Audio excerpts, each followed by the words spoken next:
The races are tightening up in an unbelievable way. Meanwhile, the Mets got their man. The Red Sox lost theirs. And would a long rebuild in Boston be the worst thing in the world? You are Locked On MLB. Your daily MLB podcast. Part of the Locked On Podcast Network. Your team every day.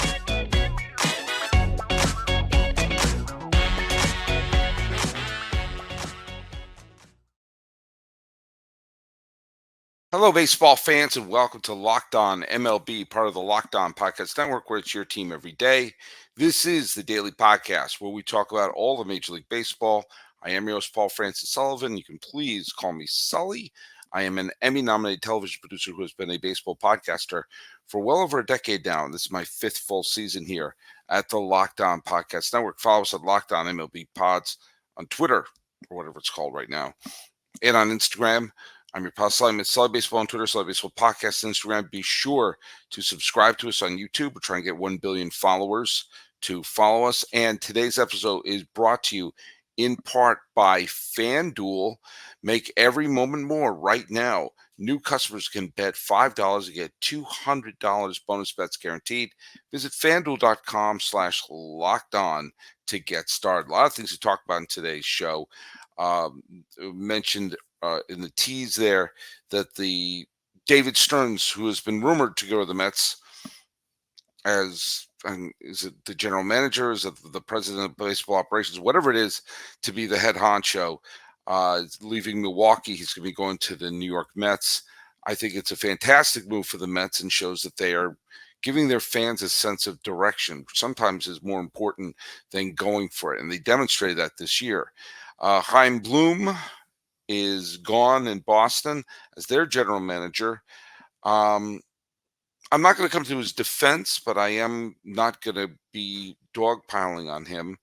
And we're going to talk a little bit about whatever direction the Red Sox goes. This is coming from someone who's a lifelong Red Sox fan.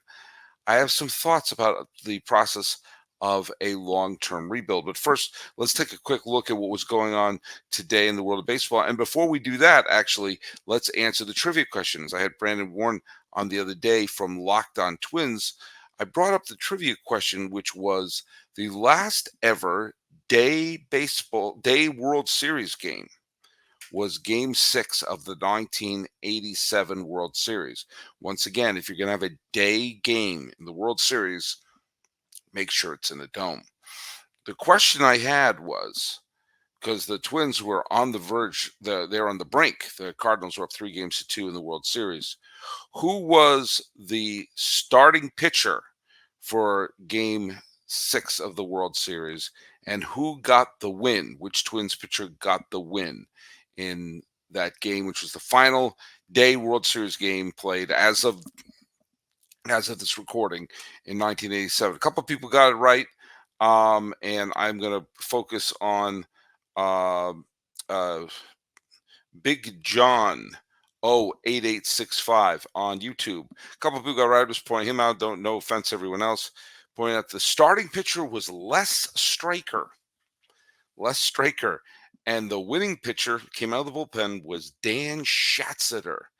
Now, Dan Schatzeder was one of those pitchers who, if you play Immaculate Grid, keep Dan Schatzeder in your back pocket. He played forever and for a ton of teams and managed to get a World Series ring for his trouble with the 87 Twins. Les Straker was not a very good starting pitcher. The Twins were an extraordinarily thin team, and they really only had two quality starting pitchers in the rotation, Frankie Viola and future Hall of Famer Burt Blyleven. Les Straker kind of pulled the short straw and was the number 3 starter. And, when the Cardinals were up 3-2, even without Jack Clark and with an injured Terry Pendleton, John Tudor, who just 2 years prior had a wonderful World Series, was on the mound. And there was a sense of, wow, this Twins team's going to lose. I mean, they put in their Les Straker on the mound to save the season. And Straker didn't pitch particularly well, but there was a game-tying home run by Don Baylor and a towering grand slam by Kent Herbeck. The homer don't struck again, and then came the weird, sloppy, and horribly officiated Game 7, where the Twins wound up winning the World Series. But you're correct. The answers were Les Straker and Dan Schatzter. Now, let's take a quick peek at the games. All the games are over. The Red Sox and the Yankees split a doubleheader. It's completely insignificant. Both those teams are going to miss the postseason. We'll talk a little bit about the Red Sox later. It was interesting. I was in a car with my son listening to the Game 2. The Red Sox won Game 1, 5-0. And Game 2, the Red Sox had an early lead. I'm thinking, oh, maybe if they sweep the series, they'll split it. They'll still be a game ahead of the Yankees. There was a call that was reversed at first base. And it turns out, I saw the replay later, was the correct call. And the bases were loaded with 2 outs instead of the inning being over with only 1 run in. And bases were loaded with 2 outs and Aaron Judge at the plate. And I turned to my son and said, he's going to hit a grand slam. And as predictable as the sun rising, Judge hit a grand slam. The Red Sox actually did eventually tie the game, but the Yankees took the lead, and then by the end, the Yankees pulled ahead. So those two teams aren't going to face again until next year. There you go. So Red Sox won the season series. The two are tied right now, and they're going to play out the string. Now, other teams play games which had a tremendous amount of the significance. The Reds lost to the Tigers 8-2. The Reds were tied for a wild card spot, and Matt Verling of Detroit hit a grand slam. At this point, when you got about 14, 15 games left, every game is going to be magnified right now. The Marlins had a lead against the Milwaukee Brewers, and in the end, they were doubled up 4-2. Again, when the Marlins are hanging on to any playoff hope, you can't drop games where you have a lead. The Diamondbacks, by the way, if you're going to lose a game the way the Diamondbacks lost to the Mets. They lost 11-1. There's no suspense in that. Boom. That was what it's called.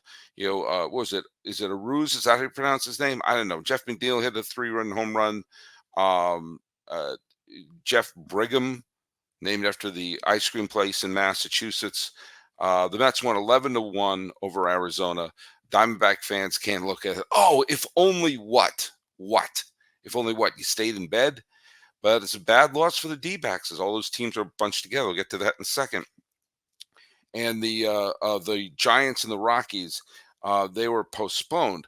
And so with all of those National League games going on right now, there is here we are. It's the middle of September. There's only about 14, 15, 16 games left, depending on the team. And you have a 3-way tie for the third wild card spot between San Francisco, Arizona, and Cincinnati. Miami is only a half game back, which means if they held on to that lead against Milwaukee, Miami would be in the third wildcard spot by themselves. You can't afford to lose games. It could be the difference between playing the postseason and playing golf. So we're going to go like about a little more than 2 weeks to go. You have essentially 4 teams jammed together. One game in the loss column separates 4 teams for one spot. That's pretty intense. Meanwhile, the American League West keeps getting tighter and tighter as the Rangers are now in a 6-game winning streak and are tied in the loss column with the Houston Astros. If you look back and said, man, if the Rangers showed up at all in that series between the Astros and the Rangers, they'd probably still be in first place. But do you know what? You can't put the toothpaste back in the tube. All you can do is continue to play as hard as you can. The Rangers clobbered the Blue Jays 9-2. The Blue Jays are falling out of it. The Blue Jays need new management. They need a new manager. I'm sorry. This is way too talented a team to be a game and a half out of the playoffs with a couple of weeks to go. A lot of things have to break their way, and getting their butts kicked by Texas in the head-to-head games is not a good way to do it. You're going to see a very talented Blue Jays team with Bassett, with Gosman, with Kikuchi. They have a good pitching staff and decent bats, and they're going to be the outside looking in. I'm sorry. This is when you bring in I don't know. I think you may call in Joe Madden. I don't know, but you bring in someone to be an actual manager of this team because this is a catastrophe. But the Rangers are saying, hey, don't count us out in the division. We're only a half game back. And starting on Friday, uh, the Rangers are playing Cleveland while the Astros are playing the Royals. Okay, they're not exactly playing world beaters right now, but we'll see what happens on that. Meanwhile, remember the Orioles have the best record in the American League, but as of this recording, they're only a game back of Tampa Bay. They're only a game ahead of Tampa Bay, 2 games in the loss column. As Tampa Bay wound up beating Baltimore, and Randy Arozarena got the huge triple in that game. It was a back and forth game, well played game, but in the end, the Rays wound up winning 4-3. And Fairbanks, the closer, just threw nothing but gas. It was they were like the Gas House Gorillas against the Bugs Bunny in that cartoon. 1, 2, 3 strikes you out. 1, 2, 3 strikes you out. And with that, Tampa Bay, despite everything that's going wrong, we're in only a couple of weeks left and playing head-to-head games against the Baltimore Orioles. If the Tampa Bay Rays win tomorrow over Baltimore, they will be in a virtual tie for first place. And for Baltimore, for either one of them, there is an incentive to win the division because you don't want to be in a best of 3 series and you're going to be playing Seattle or Texas in that best of 3 series. You don't want to be in that situation. And that's what finishing second in the American League East is going to do. So we got a fun weekend of baseball, and these races are tightening. The AL East is up for grabs. The AL West is up for grabs. If Toronto gets their head out of there, you know what? Maybe that last wild card spot in the American League will be up for grabs. But you essentially have 4 teams jammed into one spot in the National League wild card. So we're going to have a lot. This is going to be a fantastic weekend of baseball. And your pal Sully is going to be going to a game over the weekend. It is not going to be a game that has a tremendous amount of effect in the postseason. In fact, it has 0 effect. It is the A's versus the San Diego Padres. But that being said, if you happen to be in the Oakland area going to an A's game, let me know. And who knows? You may see me, and maybe we'll catch part of a game together. Okay, let's talk a little bit about our friends at Jase Medical. Modern medical care and treatment are important, but our global supply chains, they're fragile. Things like pandemics, natural disasters, and foreign aid, they may cut you off from the treatment that you need. Jase Medical is your solution. And guess what? It can be done online. All right? People may be in situations where they're cut off from the doctors, they're cut off from the medications they need, and they can't get appointments for days. Well, with all the barriers in front of you, Jase Medical creates your solutions. Go online, fill out a form, then you can get prescription life-saving medication delivered right to your door. The Jase case gives you peace of mind so that you're not just hoping that you have access to the medication in an emergency. Jase Medical makes sure you have the medication in hand.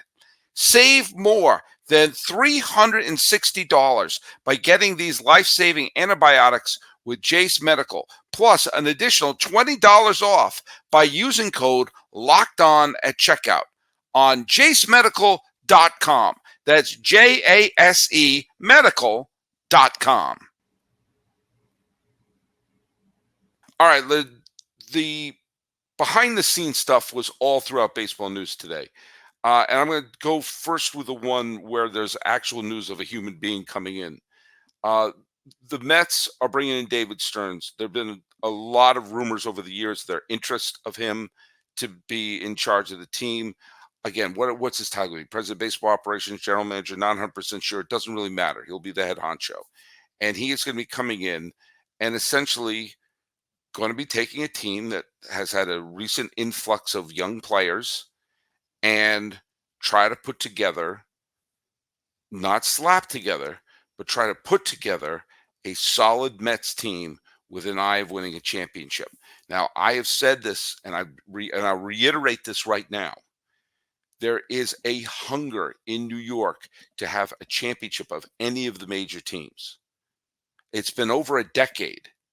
The last time I'm sorry, I'm not counting Major League Soccer. The last time a major New York team, whether it's the NBA, National Hockey League, I'll throw the WNBA in there, NFL, baseball, of those 5 leagues, it's been since 2012 since any of them have won. And the next team that will win a championship in New York will become the single most beloved team in a generation. Using the concept of the rule of 7, that you don't start following a team till you're around 7 years old. There is, unless you count Major League Soccer, there's not one New York sports fan under the age of 17 that's experienced a championship. There's been no parades down the canyons of heroes. This has been the longest drought of any championship drought in New York since the beginning of the 20th century. So I look at when the new management, the new ownership, and the Cohen management came over and took over the Mets, I understood what they were trying to do at first. They understood what I just said. That it's been a while since there's been a championship. And for Mets fans, it's been since '86. And there is a notion of, hey, they need to win one right away, take that pressure off of them, and then build a team for the long haul. That's what happened when the new ownership, the John Henry ownership, took over the Red Sox. They saw that Red Sox fans were on the verge of a nervous breakdown. And in '03 and '04, they realized we have to win now. We got, whatever it costs, they just have to win now, remove this dark cloud from the franchise, and then be able to move forward. Well, it worked with the Red Sox. It didn't work with the Mets. The Mets tried. Give them credit. They tried. After years and years of Met fans looking at the Wilpons never spending, they came in and said, hey, we'll bring in Verlander. We'll bring in Scherzer. We'll bring in this star. We'll bring in Lindor. We'll do all these different things for the purpose of winning right away. And when they were winning 100 games last year, it started to look like, hey, this may actually happen. This may actually happen. And it didn't. They lost to the Braves at the end of the year for the division. They lost in the quick wild card series to San Diego. And next thing you know, the 100-win season was spoiled. This season was an absolute disaster. But here's where the new management is smart. They realized, okay, our initial plan didn't work. Our initial plan was to get a quick championship now, take us off the hook, and then build something new. It didn't work, so let's cut bait. Let's not throw good money after bad. Let's get 2 good outfield prospects from Houston. Let's get the Acuna brother from Texas. Let's if it's not going to happen right now, let's admit it and start just flooding our farm system in to try to build a team from the ground up. And who do they bring in? Stearns. Stearns, who was at one point part of the Mets organization. But the Wilpons let him slip away. He goes off to Cleveland.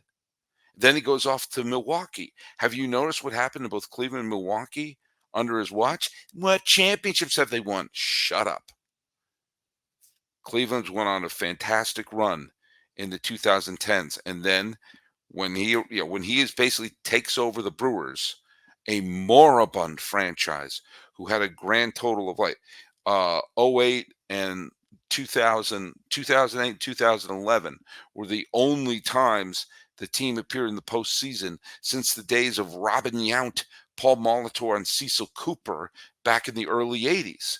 Decades went by where the Brewers were not relevant. Suddenly, they're in the playoffs every year. They get to Game 7 of the NLCS. They had the lead in Game 7 of the NLCS in 2018. They had a shot of going to the World Series that year. They had some good teams and good pitching, Cy Young winners. All of a sudden, they built a really solid team, which, in case you missed it, are in first place this year.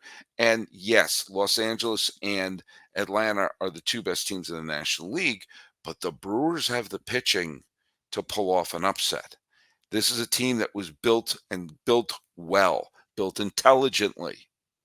And the person in charge of that young man has the car keys to the New York Metropolitans. And if you're a Met fan, you should feel very good about this. You absolutely should. Does this mean it's a get-rich-quick scheme? No, they tried that, and it didn't work. Does it mean the Mets are going to win the division next year? No, it's going to be the Braves. The Braves have a team that is built to win for the next bunch of years. I'll get into that a little bit in segment 3. That's not what we're talking about here. We're talking about intelligently putting together a team that is going to be there for the long run. Intelligently putting together a team that may take a couple of years, but will be worth it. Intelligently flooding the farm system with young players instead of holding on. Look at Scherzer's career might be over now. I mean, he's probably not going to pitch the rest of this year. And if the Rangers make the playoffs, and it looks like they're going to, he's probably not going to be on the roster. They're not going to have either DeGrom or Scherzer. Texas won't, which doesn't look good on the resume. And not that you're wishing for injuries if you're the Mets, but saying like, hey, they traded him when he could still fetch an Acuna to throw into their farm system. Imagine if they held on to him and they got that injury. Imagine if they held on to some of these players and they broke down. Instead, they were intelligent enough to try to go for it, and now they're going to build it. They're going to build a team up right now. And if they can build what Milwaukee has right now, and then use the resources of the Mets to keep the team together, if it takes a couple of years, that's fine.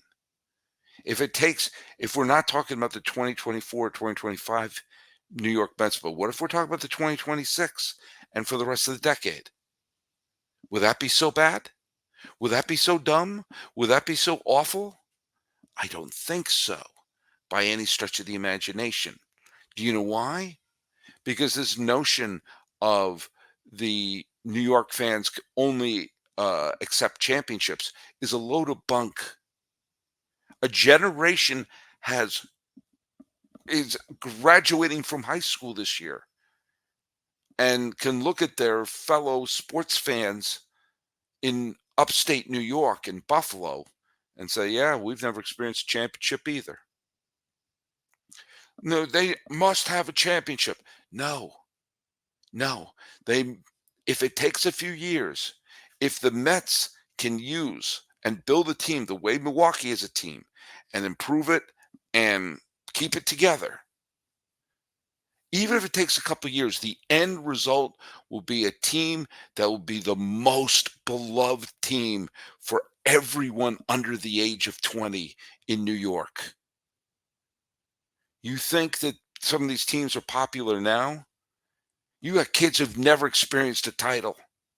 The one who gives them a title and pulls up in that ice cream truck and puts championship on that cone and serves it out, that team will be the team that generations from now, the kids today won't shut up about, just like the previous generations couldn't shut up about the 86 Mets or the 69 Mets, or Yankee fans of a certain age are never going to shut up about Jeter and Torrey and all of them. There's a generation of Yankee fans going like, all right, enough with the Jeter talk. The way that certain Ranger fans won't be able to shut up about Mark Messier, or no Giant fans will be able to shut up about Lawrence Taylor, or an Islander fan still talking about the run from the 1980s, where those highlight films on the VHSs are getting kind of worn out if you're an Islander fan. Knicks and Jets fan. Jets, forget it. Knicks, Nets haven't won anything since they were the ABA. So the Mets understand that. And they are going to put together a team if it takes a couple of years. But you have the guy in charge of it. This is what Met fans need. What did I say before? I say if a team does not owe a championship to their fan base, they owe them an entertaining summer. And if they can't put a contender on the field, then you have to do one of two things. You either A, have to show that you've got a plan, We're not winning this year, but look, we got something's brewing. Something's brewing. Trust us. We're going to put something on the field. If you can't do that, then hit the nostalgia button. If you can't give him a future, give him a past, and just have big reunions left and right. Try to hit the old nostalgia button. Try to see if you can induce a few tears. This is a fantastic move for the New York Mets, and if you're a Met fan, you have to be thrilled. Now, if you're a Boston Red Sox fan, well, you have to be happy at least that the team appears to be trying to do something. Get ready for the NFL season with incredible offers from FanDuel, America's #1 sportsbook. Right now, new customers can bet $5 and get $200 in bonus bets guaranteed.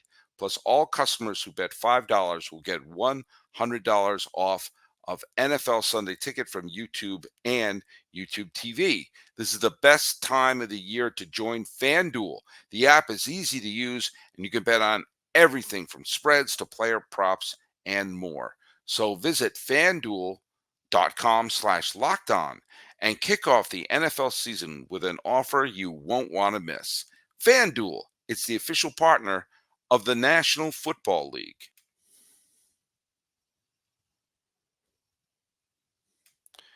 Chaim Bloom was fired by the Red Sox today. And a lot of Red Sox fans were rejoicing, recreating the Ding Dong, the Witch is Dead sequence from The Wizard of Oz. Look at Bloom hasn't been he's not going to have his bust retired in the Red Sox Hall of Fame. We all know that. We all know that there are questionable moves he's made, somewhat dumb moves that he's made. Times you smack your forehead, and I get it. Now, I'm not completely going to dogpile on him, and for one reason, and that is his greatest sin, and the thing that most people won't forgive him for, was the Mookie Betts trade. That being said, there is no way that was his call. That was ownership's call. Ownership made the decision to do one of the stupidest moves in the 21st century regarding Major League Baseball trades and transactions. The Red Sox had a homegrown MVP, charismatic, loved by the fans, helped lead them to a World Series title. Okay, one be it that had a lot of scandal attached to it and may have not been on the level, but hey, if Astros fans are allowed to celebrate 2017, Red Sox fans can celebrate 2018, even if no one else wants to. But you had a homegrown MVP who could do everything: hit for power, defense, stolen bases, the intangibles, the fan favorites, all that stuff, and traded him basically pennies on the dollar to LA. Yeah, they got Alex Verdugo, a very talented player who's kind of dead from the neck up. Cheater Downs got DFA'd. It just wasn't. Look at the Dodgers may have a most valuable player.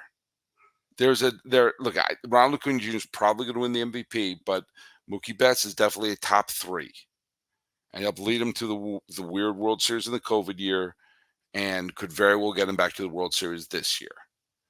Okay, Bloom got a lot of heat for that. It was clearly management made this monumentally stupid and impossible to defend trade of Mookie Betts. So one of the wealthiest organizations in American sports, who's run by a billionaire, could save $9.33. It just never will make sense. If you think you have a way to justify that trade, post that here on the YouTube comments, and I'll tell you why you're wrong. I can prove in a court of law that was a monumentally stupid and indefensible trade. And Bloom was thrown under the bus for it. So I'm never going to trash him for that. And also keep in mind, the Red Sox, if you go back just 2 years, 2021, they got to within 2 wins of the World Series. If they didn't blow that call, which Eovaldi had called strike 3, they would have gone to the bottom of the 9th tied in Game 4 against Houston, where if the Red Sox pushed a run across, they would have been up 3-1. And either way, they got to within 2 wins of the World Series just 2 years ago. So it's not like every year under his stewardship, the Red Sox have been a disaster. But they're a bit of a feathered fish right now. They're that worst kind of team in that they're not quite good enough to be a contender, but not quite bad enough to have that sense of a total rebuild. And they let him go because the Red Sox always have that sense of zero, absolute zero nostalgia on this team. But hey, look here's where I'll give the Red Sox a little bit of credit this year. I thought they were going to be a 90-loss team, and as of this recording, they're a game above 500. And you have Tristan Casas. You have a couple of players who have been developing. Jaron Duran, who's injured right now, but played quite well, hit well and became a stolen base threat. Tristan Casas has become a power threat. Yoshida has been a terrific addition to the team.